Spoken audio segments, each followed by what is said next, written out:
Hey, y'all. It is I, your girl, Divine Chosen, back with another story time for that ass.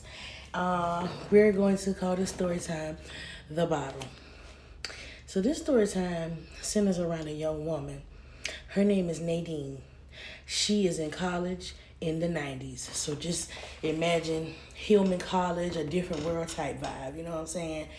She was from South Carolina, but she went to school in Maryland. Very smart young lady. A whole vibe, as y'all like to say. She had it all together, very smart and beautiful at the same time. So she gets to college, she meets friends, she starts doing very well. She starts joining some groups, and things are really looking up for her. So she decides to take a road trip with one of her friends, and they go back to her friend's hometown, which is Chi-Town, baby, Chicago. So they go for a little break, and her friend, her name is Cheryl, and they go home. She meets some of Cheryl's friends. They party. They have a good time. So one night they're all playing around, and they pull out a Ouija board. They start playing around a Ouija board. And of course, Nadine, she's like, man, I ain't messing with that. You know what I'm saying? I'm not messing with it. So she was basically watching them. So at first, it wasn't working. Nobody could get it to move. Nobody could get it to do anything. And then it started spelling out words. And then it spelled out Nadine's name, y'all. So of course she's like, "What the hell? I don't want to play with this. And why is it spelling out my name? Y'all playing with me?" So Nadine didn't believe that it was real or that it was working, even after her friends told her more than once that it spelled out her name.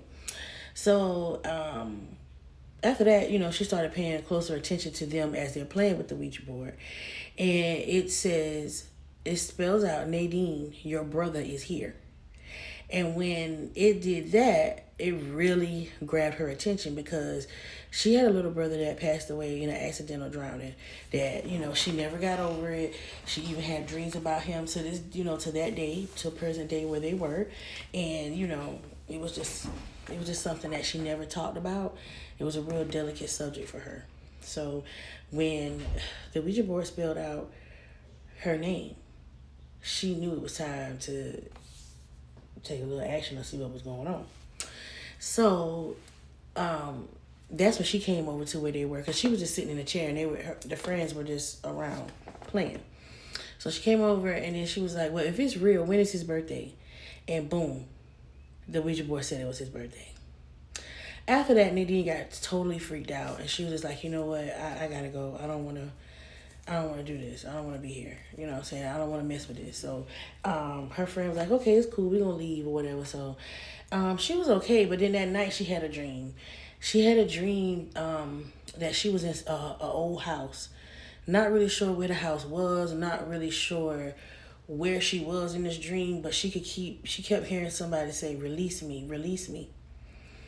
And she just was like, oh my God. So she woke up, she was feeling a little funny about it. And then the next day, they went back to campus. So upon going back to campus, Nadine began to have sleep paralysis. She began to have terrifying nightmares.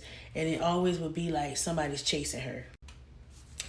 So she was like, starting to feel a little pressure, like anxiety from this, because she would usually sleep through the night. She would usually have good night sleeps, but with everything that was going on, it was like she couldn't rest, she couldn't sleep, and it was like really starting to weigh on her.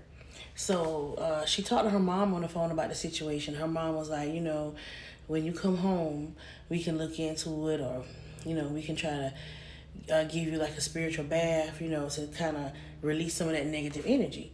So the next weekend, she did end up going home. Her mom ran her a nice spiritual bath, made her some teas, and, prayed over her, anointed her head with oil. And it seemed like she was getting back to herself again. And her mom, really fussed at her because she was like, you know better than playing with a Ouija board, 444 on the timer as we speaking. And that's when she went on to explain to her mom that she wasn't even trying to play with it. She was just like, it spelled out her name, and mentioned her brother. So the mom was looking a little perplexed, you know what I'm saying? But at the same time, her mom then went on to say that it doesn't matter if you were participating, you were in the presence of it. And sometimes people with very strong energy, with a bright light, things of that nature are drawn to it. So she was like, you shouldn't have even been in the room with them. But that's neither here nor there.